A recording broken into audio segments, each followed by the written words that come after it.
Hello, and welcome to another edition of Spoken Voices. We're glad that you can join us today, and we hope that everyone, as always, is doing well, taking care of themselves, and living a good life. Today, we're going to go through a year in review for Spoken Voices, but not only Spoken Voices, but what is my opinion of a year in review for us, for all of us. I remember starting this, and the premise of why we started this was to give a voice to everyone in our communities, to have a diverse show, to have people on. If you guys can remember, we had someone on who was a doctor, Dr. Burke, who was a doctor for autistic children in the Latino and Black community, which would never really got it doesn't get a lot of attention, which I thought was a very informative show. We had Jen on, and a jazz singer that we had on. I think that was our very first show. And we've tried to do that periodically throughout every episode of Spoken Voices. And it is our hope that we can continue this on that same level and try to make it even higher than that in the coming months. But since we're coming to the end of 2021, there's a lot of things that has been on my mind about the show, the world, what we're going through as a community in the United States. I remember talking to a friend of mine. I've talked to him a few times about what he thinks is going on and how this year started out for all of us. And of course, the biggest thing that started out for us was the coronavirus, and finding out that this was not just a virus. It wasn't the flu. It wasn't something like a common cold. What it was something that became very deadly to this country. And from the time it started, we didn't know exactly how to react to it, how to fight it, what it was. I mean, everything. We were confused. We were running around and trying to figure this out. Once it was kind of corralled, we kind of had an idea of how to fight it. Now, the pharmaceutical companies was working overtime to figure out a shot to get rid of it, or not to get rid of it so much, but to keep it at bay and to keep us from getting seriously sick. From the time that has happened, I have found out that a lot of people have doubt about the virus vaccine. And it has turned into a political fight, which again, we on this show try never to get into. And when you think about it, we look at this and say, how can a virus vaccine ever become political? If something is being done to help the population of the United States and the world to overcome. But that's the environment that we live in now, it seems. And I've always said we must deviate from that. We have to deviate from politicizing simple stuff like common sense. In which I always say common sense is not common anymore for some reason. But for some people, common sense means believing what you believe, holding dearly to that thought, and not letting it go. And if you do that, what happens is that you no longer listen to what other people have to say. You're no longer open to suggestions that may help you and your family. When you have that steadfast belief that what you think is the end all and of everything. So I would hope for the next year that we will take account of who we are and think maybe it's time to really reconsider how we approach things. In every aspect of life, how do we approach dealing with one another? we've always tried to do on this show, we tried to make you laugh, we tried to make you think. And for me, making you think is the most important thing. If I can change your mind, or if you can change mine about something that is beneficial to us, that is a good thing. To never be closed-minded, to always keep an open mind to different things is a beautiful thing. It's a great thing because we can prosper from other people's point of view. We need to understand that this world is not just about us.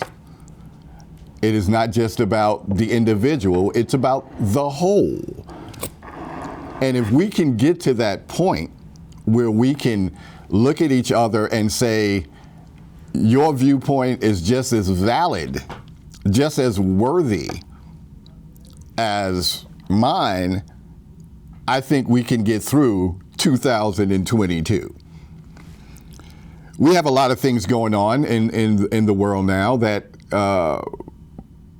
it's hard for a lot of people to digest, to let that into their system.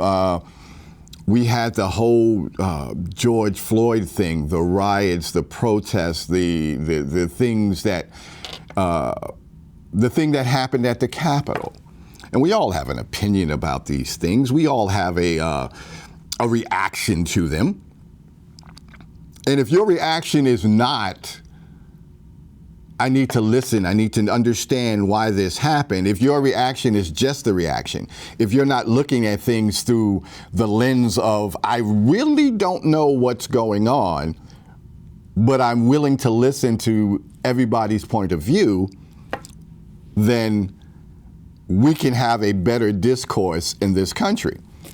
But if you're steadfast, if your foot is stuck in the ground and you say, well, my opinion is just it, and you have no way to maneuver. We have, on Spoken Voices, we are not affiliated, nor do we say we are affiliated with any political party. My wife, the producer of this show, doesn't deal with that at all. Me personally, I listen to a lot of stuff, I look at a lot of shows, but I am not affiliated with anything. So let me say that up front.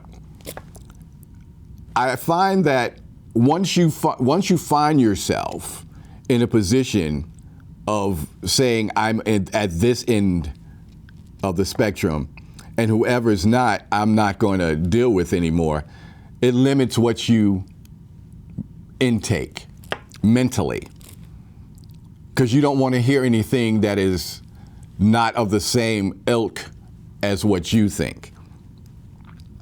Being that type of person limits your ability, in my opinion, to be able to live a more fruitful, whole life, to be able to go out and intermingle with other people, with other ideas, other cultures, other nationalities. If you find yourself foothold in what you believe is the ultimate truth. Because at the end of the day, there is no ultimate truth. There's just there. And we're just here. I mean, there are certain things that, of course, are self-evident, but there are also things that are gray as opposed to black and white. And those are the things that we need to understand. We need to move forward in the coming year. We've had fun doing this, and I hope what I've said and I have talked to you all about has helped you in some way, shape, or form.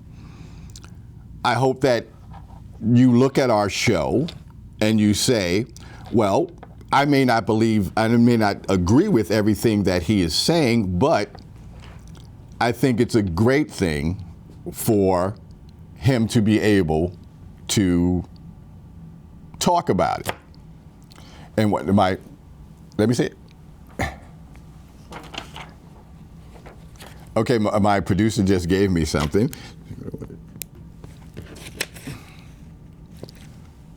You know, and it's true what she just gave me, so I'm going to run through some of this. We've had people on the show. We had a Republican strategist, Sir Michael Singleton. And though his views may be different than some of mine, and his point of views of certain things that may have been different than mine, we talked about a subject that we both really believed in, and that's fatherhood. Those are the things that we spoke about, and we spoke about how important it is for fathers to be, especially black fathers, to be in their lives, in their children's lives. And we spoke about the misnomer that's out there that we're not. And I always thought that was very important for people to understand. Again, because if you have that herd mentality that you believe something that is not true, it takes a lot of pushing back against that idea to make you see, well, maybe I've made a mistake about that. The music we have on, the music that we have had on in the past is basically jazz and pop and stuff like that, and we hope that touches everyone too. Is that, and going forward, we're going to have even more musical guests on too. We hope that warrants your attention, makes you want to sit down and say, I want to turn on 192 and Spectrum and watch Spoken Voices every time I know it's on. We wanted this show to touch people in different ways. We wanted to do different things and talk about different subjects.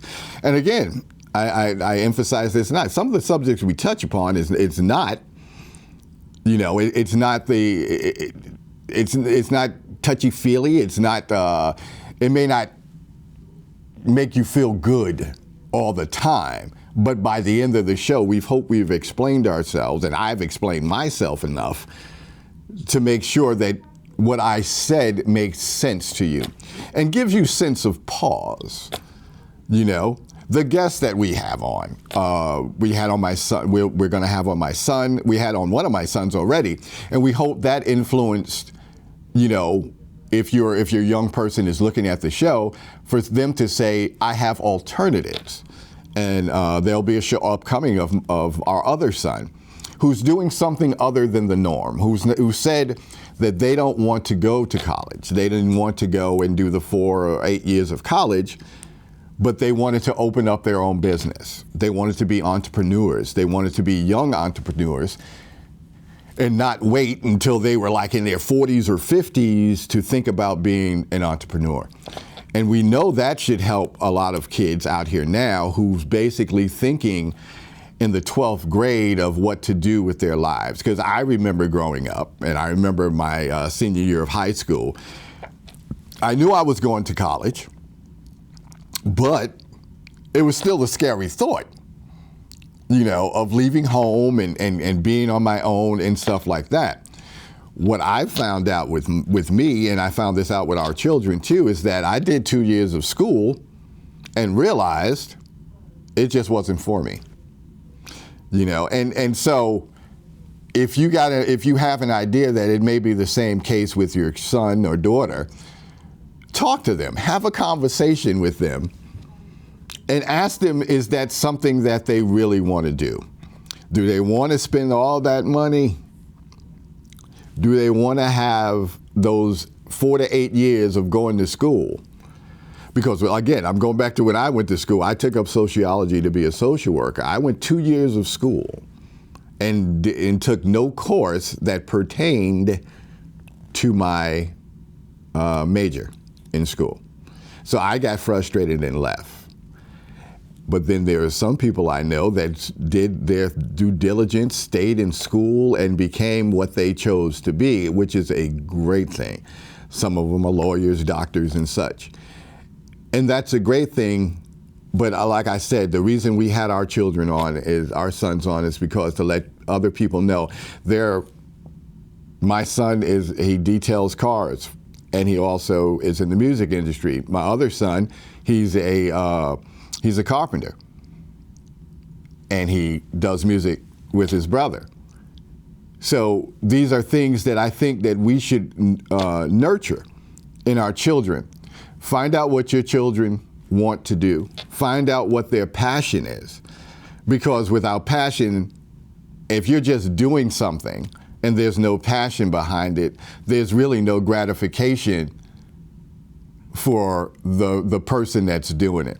We want to make sure that our children are all doing stuff that is gratifying to them, so they can prosper in this life and they can bring something new to their families when they decide to have families. Those are the things that we want to try to do.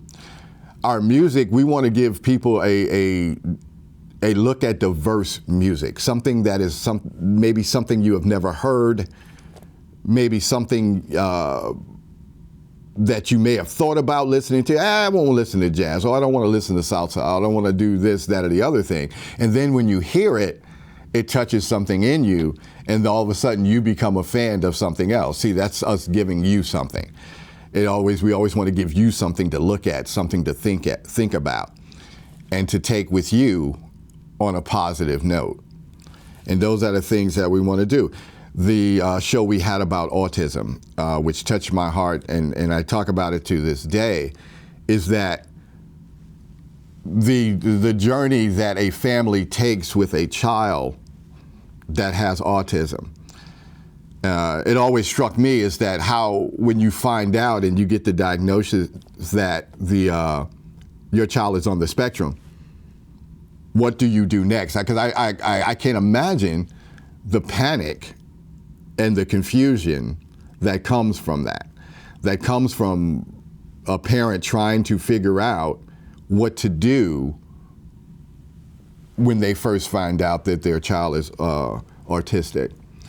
And we hope that that show made a lot of people and gave a lot of people information about where they can go to get information about this. Because a lot of people in different communities don't have the wherewithal to understand how to move forward from here. And for us, children are like the most important thing in this world. And we hope that that show gave people a lot of insight too. You know, and going back to the coronavirus, I have to say this, and this is a personal thing for me, is that my mom passed away from it. So it's no longer a thing where I think, well, maybe this is not really that bad and we can get through this without doing what we need to do to protect one another. You know, that kind of put me into a spot where I'm looking at it, and I'm really speaking to the audience about this, right? We have to take care of one another. It's deadly. It's a deadly disease. It can take anybody out, not just my dear mother. It's taken out a lot of people. So our message to you is, right? We can't make somebody say, well, you know, you have to get a vaccination, because that's not right. We can't make somebody who has other things on their mind that would restrict them from doing it. But when you go out in public, if you know you're not vaccinated, wouldn't it be a great thing to say, well, I'm going to protect the person sitting next to me by wearing a mask? Something as simple as that. You know, when I get off this train, I can take this mask off and walk in public, because being outside seems to be less of a risk than being in a place. But we still see people going off the deep end about even wearing a mask. And I would really love for us not to have that kind of disagreement with something that is simplistic enough to say, I'm going to help somebody else to make their lives not at risk. And I think that's a great thing. You know, I think that's a great thing, us as a people, as human beings, as we look at each other. And again, as human beings, I think that we need to change the way we are doing things to each other, how we feel about one another. how we separate ourselves through nationality, through religion, through things like that. And at the end of the day, we're just all human. And we should have a love for one another, to be totally honest, because we are. You know, I always laugh and I say that a rich person, a poor person, a middle class person, it doesn't matter where you came from. It's all the same, because poor is poor, regardless of if you live in New York City or Oklahoma. You're still feeling the same aches and pains that a poor person feels all over the world. And that makes us human. That makes us all connected on something. And that's the fact that we are all human beings. We live on this earth and we dream about the same things, mostly about what parent doesn't dream about their child and worry about their child and worry about their family. And if you worry about your family, you can make sure to know that the person that you're sitting next to on a train is probably worrying about theirs too. Which should bring us together in some kind of group to say, this is all that matters in this life. And that's what we try to do with our show. We try to do that with our show. We try to bring people together. We try to make people understand that everybody's different, which is a great thing. We're different. Can you imagine if we were all the same? How boring that would be? We're all different, but in the core of who we are the same.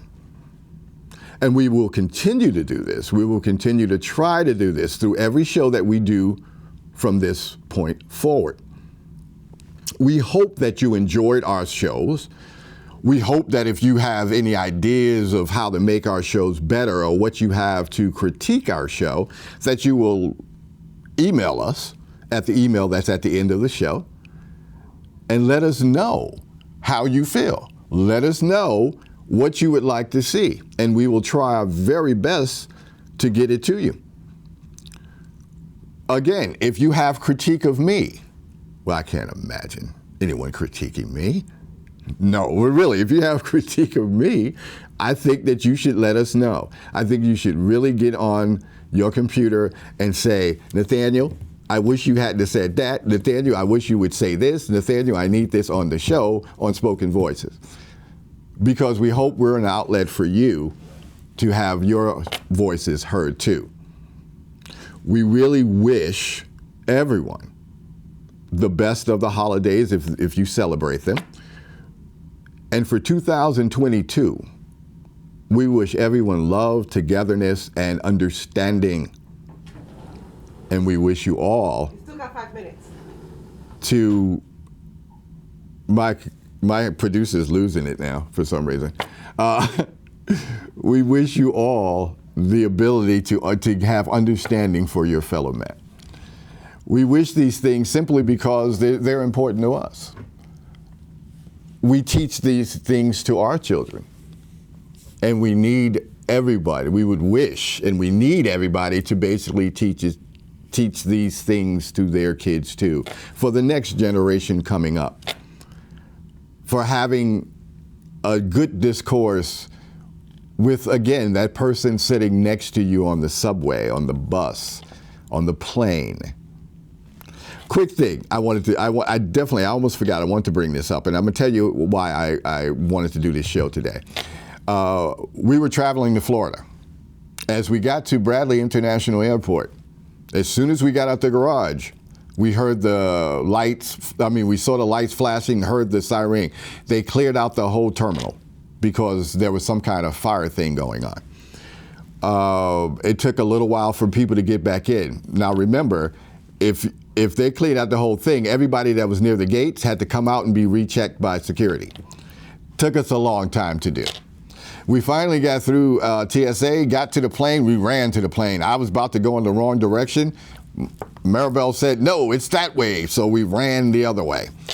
We get on the plane, there's a there's a gentleman sitting in the aisle. There's a gentleman sitting in the aisle. There's 2 seats next to him that belongs to me and Maribel. We say, excuse me, the gentleman seems to be generally annoyed. Now, I'm trying to figure this out. You have 2 empty seats next to you. At what point did you decide these people are not going to show up? You wanted to stretch out, maybe, and have a flight to Tampa, Florida, all by yourself. Wrong. We were there. He was very nasty individual, got up and let us sit down, huffed and puffed. We sat down. He grabs the stewardess as they're going by and asks them, why are we here so long? The stewardess told him, well, we had a fire alarm, so people had to leave out back in. We're going to give them an extra 10, 15 minutes to get on their flight so they don't miss it, so they can get to their destination just like everybody else that made it on this plane. JetBlue is being nice, right? The gentleman looked at the stewardess and said, you need to correct that problem. You need to figure out another way to get this thing done. We got to go. I sat there and thought for a moment. So you have no problem with somebody missing their flight. My thought is always, when something like this, what if they're going to an emergency? What if they need to get to a city because, they need to get there, not for vacation, not for business, but emergency? No, let's wait. I'll wait another 50 minutes. I'm going to have fun anyway. I can wait. And that's what I'm telling everybody else. Let's not be anxious. Let's not be rude. We can wait. We can wait because we never know what the next person is going through. We never know what their life is, spinning out of control maybe. Let's be kind. Let's be nice. And let's join us again on Spoken Voices. Have a good Thanksgiving. See you later.